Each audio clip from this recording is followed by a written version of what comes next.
կյանքի իմաստը վաղվա օրվա ավելի լավը լինելու հավատի մեջ է։ Այո, սիրելի փոքրիկներ, ճիշտ հասկացաք, հեքիաթի սենյակն է ձեզ ողջունում, պարզապես ոչ ավանդական ձևով։ Այս խոսքերը, որոնք դարձել են թևավոր խոսքեր, վերջին տարիներին մենք հաճախ ենք լսում։ Վստահ եմ, որ գիտեք, թե ում են պատկանում այս խոսքերը։ Դրանք իհարկե պատկանում են բոլորիս կողմից շատ սիրված մեր 44-օրյա պատերազմում անմահացած հերոս Ալեն Մարգարյանին։ Այսօր առիթ է ընձեռվել, որպեսզի հեքիաթի սենյակը ձեզ ներկայացնի նրա ստեղծագործություններից մեկը, նրա հունագեղ հեքիաթներից մեկը։ Եվ այդ առիթով այսօր հեքիաթի սենյակում հյուր է նրա մայրը, Տիկին Նազերի։ Ողջույն Տիկին Նազերի։ Ողջույն սիրելիներս։ Այսպիսի հրաշք միջավայրում վատ լինել չեմ կարող ուղղակի։ Շնորհակալ ենք, որ այսօր հյուր եք մեզ եւ կխոսենք Ալենից եւ կներկայացնենք այս հրաշալի ստեղծագործությունները։ Երեխաներն էլ անպայման պետք է կարդան այս ամեն ինչ, այսպես չի կարելի թողնել։ Չնայած վստահ եմ, որ շատերը արդեն ծանոթ են, բայց հեքիաթի սենյակի միջոցով կավելանան։ Շնորհակալ եմ ինձ հյուրընկալելու համար եւս մեկ անգամ ընձեռելու հնարավորություն, որպեսզի մեր փոքրիկ հանդիսատեսի դատի հանձնենք բոլորի Ալենի հեքիաթները գրքից մի հեքիաթ։ Մեր կազմակերպությունն ամենին տարել է, որ հեքիաթների այս ժողովածուն ունենա գունեղ տեսք, լինի կանչող, ինչպես նաև QR կոդի միջոցով փոքրիկ ունկնդիրը, որը տարաճանաչ չէ, կարող է տեղափոխվել հեքիաթների զարմանահրաշ աշխարհ, որտեղ հրաշալի դերասան Ավետ Զորաբյանը ընթերցում է բոլորի Ալենի հեքիաթները։ Արևիկ, ուզում եմ, որտեղ դու հարց ունիր։ Այո։ Երբ Ալենը գրել է հեքիաթներ, ամենաառաջինը ձեզ համար այն ընթերցել։ Ստացվեց այնպես, որ երջանիկ պատահականությամբ Ալենի գրած առաջին հեքիաթի տերևի ունկնդիրը դարձա ես։ Աշնանային մի մառախլապատ երեկո էր, երբ աշխատանքից վերադարձա եւ փորձում էինք զրուցել Ալենի հետ, դուրս նայելով մեր սենյակի պատուհանից, անձրև սկսվեց։ Աշուն էր տերևաթափ եւ բնականաբար բոլոր տերևները քամուց պարելով օրորվելով իջնում էին ցած։ Մի փոքրիկ տերև ընկավ մեր պատուհանագոգի եւ անձրևի տակ սկսեց թրջվել։ Ալենը բնականաբար չէր կարող անտարբեր մնալ այդ տխուր երևույթին եւ սկսեց հուզվել ու ասել. «Մայրիկ, խնդրում եմ, ներս բերենք տերևին, չորացնենք գրքերի թերթերի արանքում, որպեսզի տերևը չմրսի, չէ որ դրսում շատ ցուրտ է»։ Հենց այդ պահին ստեղծվեց տերևը հեքիաթը։ Այդ պահին Ալենը 6 տարեկան էր, դեռ տարաճանաչ չէր, սակայն հասկացա, որ այս փոքրիկ փիլիսոփայի գլխում ծնվեց մեծ հեքիաթը, որն էլ հիմք դրեց այս հեքիաթների ժողովածուին։ Այո, հեքիաթներ գրելը իրականում շատ դժվար է, որովհետև հեքիաթի սենյակի համար ես շատ եմ ուսումնասիրում գրողների ստեղծագործական ուղին եւ բոլորը իրենց կյանքի ավարտին են սկսում գրել հեքիաթներ։ Ու ես հասկանում եմ, որ ուրեմն ամենաբարդը հենց հեքիաթի։ Այո, թույլ տամ ասել, որ երեք առիթ ունեցա նաև հյուրընկալվելու մեկ հեռուստաընկերության Բարի լույս ծրագրին, որտեղ էլ ստեղծվեց նույն խոսակցությունը, եւ ես ասացի, եթե շատ շատերը, այդ թվում եւ մեր մեծերը, Թումանյանը, Ղազարոս Աղանյանը, Խնկո ապերը, իրենց հեքիաթները գրել են արդեն հասուն տարիքում, գրել են ավելի գիտակից կյանքում,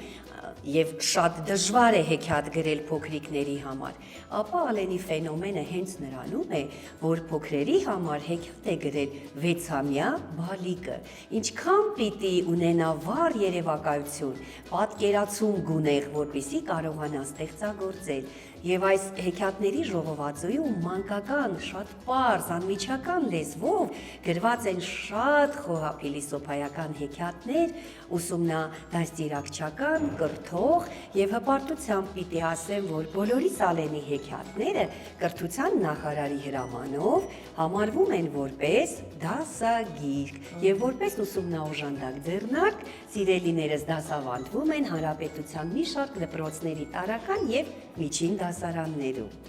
Շատ լավ է, շատ կարևոր է, որպեսզի անդրադառնան մեր հերոսներին, հատկապես ստեղծագործող։ Ես ուզում եմ, որ մենք սկսենք կարդալ եւ վերջում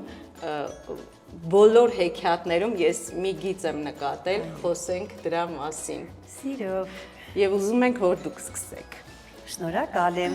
առաջինը ընթերցելու պատիվը ինձ ընձեռնելու համար։ Այսօր սիրելի փոքրիկներ կկարդանք Արեգն ու Արևահատը կախարդական աշխարհում հեքիաթը։ Արեգն ու Արևահատը քույր ու եղբայր էին։ Նրանք շատ անհաշտ էին եւ ամեն մեկն իրենն էր պնդում, բայց ոչինչ չէր ստացվում։ Աստված տեսնում է, որ նրանք համերաշխ չեն եւ որոշում է նրանց ստուգելու համար 5 փորձության ենթարկել։ Մի գիշեր, երբ Արեգն ու Արևահատը պարկեցին քնելու, երկուսն էլ քնի մեջ հայտնվեցին կախարդական աշխարհում։ Առաջին փորձությունը սկսվեց մի գեղեցիկ այգում, որտեղ շատ պտղատու ծառեր կային։ Արևահատն ու Արեգը մոտեցան մի կեռասենու։ Արևահատը շատ էր ուզում փորձել կարմրաթուշ կեռասներից։ Նա ծառի ճյուղից մի պտուղ պոկեց եւ անուշ արեց։ Այդ պահին անտառի խորքից 5 գլխանի վիշապը տեսավ, որ իր այգու ծառից մի աղջիկ կեռաս կերավ։ Վիշապին տեսնելով Արևահատը վախից քարացավ տեղում։ Մի վախեցիր, Արևահատ, ես կհաղթեմ 5 գլխանի վիշապին, ասում է Արեգը։ Արեգը սովորությունն էր քնելիք սիրխաղալիքները դներ բարձի տակ կամ շարեր անկողնու մոտ։ Պարզվում է, որ երբ նրանք երազում հայտնվել են կախարդական աշխարհում, խաղալիքները նույնպես նրանց հետ էին, որպեսզի օգնության հասնեն փորձությունների ժամանակ։ Եվ ահա, բարձի տակ դրված պսպղուն խաղալիք թուրը դարձել էր իսկական, սրածայր մի թուր, եւ Արեգը հենց դրանով կռիվ տվեց 5 գլխանի վիշապի հետ։ Վիշապի սրտից մի կաթիլ արյուն ընկավ Արևհատի գոգը։ Կաթիլի տեղում իսկույն հայտնվեց հեքիաթների մի գիրք։ Արևհատը գրկեց եղբորը եւ շնորհակալություն հայտնեց իրեն փրկելու համար։ Հետո բացեց գիրքը եւ առաջին էջում տեսավ մի արծվի պատկեր։ Արեգը նույնպես ուզում էր թերթել գիրքը, երբ վրա հասավ երկրորդ փորձությունը։ Նրանք վիշապի այգուց հայտնվեցին մի անապատում։ Այդ անապատը սովորական չէր, այնտեղով շատ արվակներ էին հոսում եւ տարօրինակ էր, թե ինչու էր այն անապատ կոչվում։ Արևահատը գնում է մի արվակի մոտ, որը ցանկապատված էր։ Այնքան ծարավ էր, որ անհամբերությամբ բացեց ցանկապատը եւ մի քիչ խմեց այդ ջրից։ Հանկարծ գլխավերևում հայտնվեց հեքիաթների գրքի այն արծիվը։ Արծիվն էլ սովորական չէր։ Երբ այդ արծիվը փչում էր, սառնամանիք էր սկսվում։ Արծիվը մեկ անգամ փչեց ուղիղ Արևահատի վրա։ Արևահատը սառցակալեց։ Այս անգամ էլ Արեգին օգնության հասավ իր պարանը։ Երազում այն նույնպես թրի նման կախարդական էր դարձել։ Արեգը պարանը նետում է վեր, արծվի վզից քաշում եւ խեղդում նրան։ Արծվի ընկնելուց ահեղ դղրդյուն է բարձրանում։ Անապատի ամբողջ ավազը բարձրանում է, ներքևում թողնելով բոլոր ջրերը։ Ահա թե ինչու էր երազում այն անապատ կոչվում։ Հաջորդ փորձությունը տեղի է ունենում մի ժայռի վրա։ Հանկարծ Արևահատի ոտքը սայթաքում է եւ նա մնում է ժայռի ծայրից կախված։ Արեգն իր հետ երազ էր տարել նաեւ իր ամենասիրելի խաղալիքներից մեկը՝ նետն ու աղեղը։ Նա իր մոտ եղած աղեղը 2 կես է անում եւ մի ծայրը նետում է ներքև։ Աղջիկը այդ աղեղից բռնելով բարձրանում է։ Շնչակտուր Արևահատը հուզվում է։ Նա չգիտեր ինչպես շնորհակալ լիներ եղբորը, միաժամանակ հպարտանում էր, որ այդքան ուժեղ տղա է Արեգը։ Նրանք կանգնած էին մի քարի վրա, որը շատ մեծ էր եւ անվտանգ, սակայն պարզվում է, երբ դիպչում ես այդ քարին, այն 2 կես է լինում։ Նրանք ընկնում են ներքև, սկսվում է 4-րդ փորձությունը։ Արդեն կրակների աշխարհում։ Նրանց հաջողվում է փախչել կրակների ալիքներից, բայց ընկնում են ջրի մեջ, քանի որ Արեգը մասնակցում էր դայվինգի պարապմունքներին եւ շատ հմուտ էր սուզվում։ Երեխաները հայտնվում են ստորջրյա մի շատ գեղեցիկ քաղաքում։ Նրանք այդ քաղաքում հանդիպում են մի աչքանի մարդու։ Այդ մարդը նրանց ուղեկցում է չար թագուհու մոտ։ Չար թագուհին ասում է.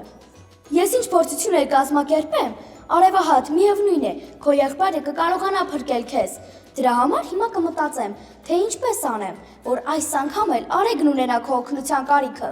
Իսկ դու ոչինչ չկարողանաս անել։ Հա։ Կախարդ Թագուհին որոշում է տղային այրել խարույկով։ Արևահատը շատ էր սիրում եղբորը եւ չգիտեր ինչ անել։ Տեսնում էր, թե ինչպես են պատրաստում խարույկը եւ լաց էր լինում։ Ամեն գիշեր քնելուց առաջ Արևահատը ջուր էր դնում իր կողքին, որովհետեւ հաճախ էր ծառավում եւ արթնանում։ Բարեբախտաբար, հենց այդ մի բաժակ ջուրը Արևահատի արցունքների հետ միասին երազում վերածվեց անվերջանալի մի վարար գետակի եւ հանգցրեց կրակը։ Արեգն ու Արևահատը արթնանում են այդ կախարդական երազներից, տեսնում են, որ թուրն էլ է տեղում, պարանն էլ, բաժակով լի ջուրն էլ։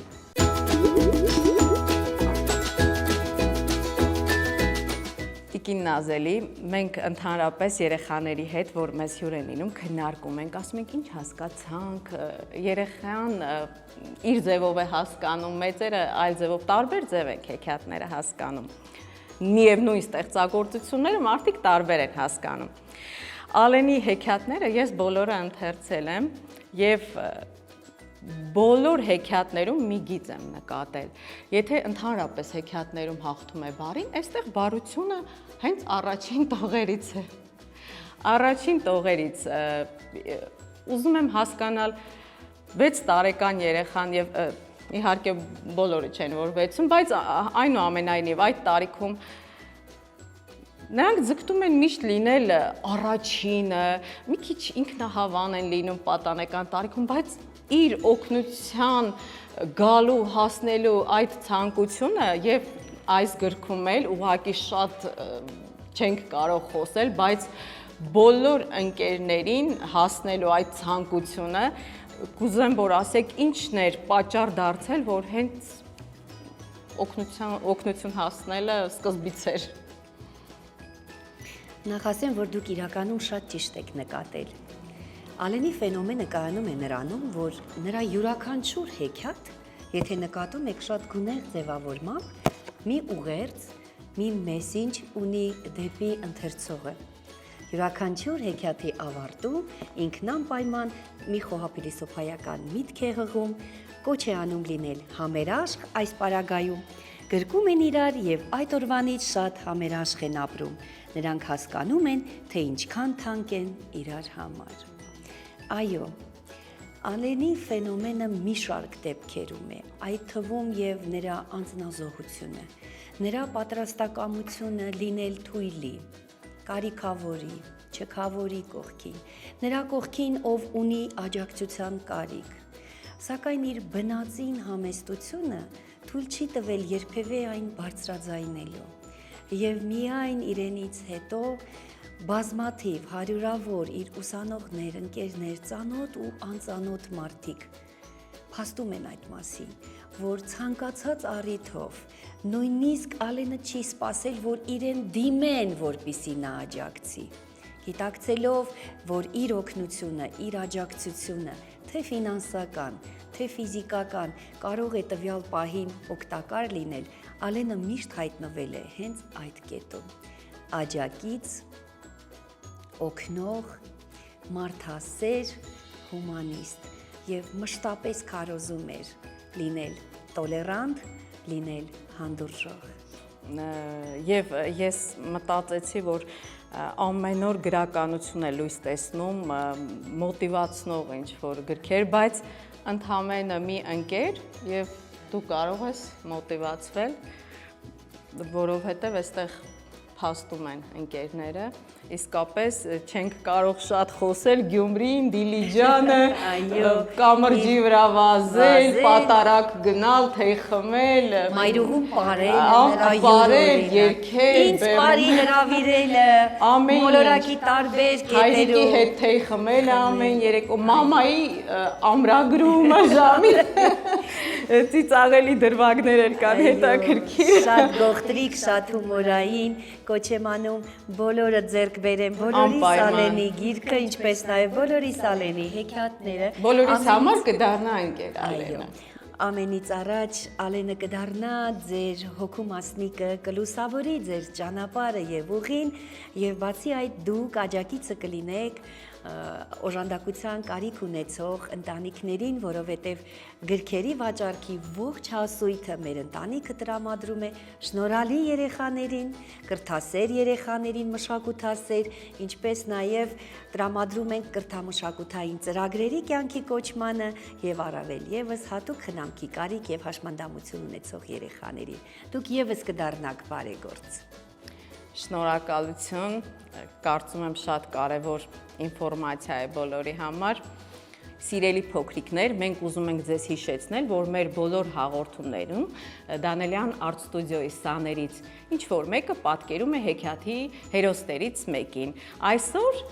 Դանելյան Art Studio-ի սան Լիլին է պատկերել եւ ուզում եմ տեսնենք, թե որ հերոսին է նա պատկերել։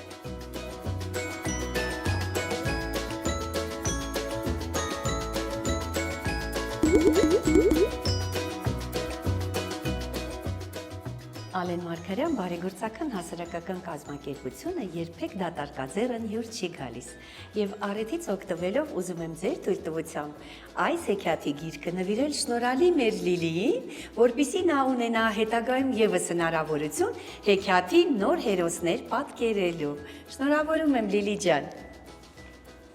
Շնորհակալություն։ Ես մեծ սիրով այս նկարը նվիրում եմ ձեզ։ Շնորհակալություն, որ մենք ունենք Ալեն։ Օպրեսիմ հրաշքարի։ Կեցես։ Լովնին, ինչ գանձ է։ Տեսնենք։ Հələ տեսնեն։ Արևհատը եւ արեգը։ Այո։ Ահա թուրը, կախարդական թուրը։ Կեցես դու։ Ես պիտի ծանոթացնեմ Դավիթին, ինձ թվում է այս գեղեցկուհիների ազդեցությամբ ինքը կսիրի նկարել։ Անշուշտ, այս գեղեցիկ ստուդիոն։ Հա, իսկապես այս գեղեցիկ ստուդիայում շատ սիրուն մթնոլորտ է։ Շնորհակալություն Տիկին Նազելի, կարծում եմ շատ բովանդակալից հաղորդում ստացվեց եւ մեզ մնում է ավարտել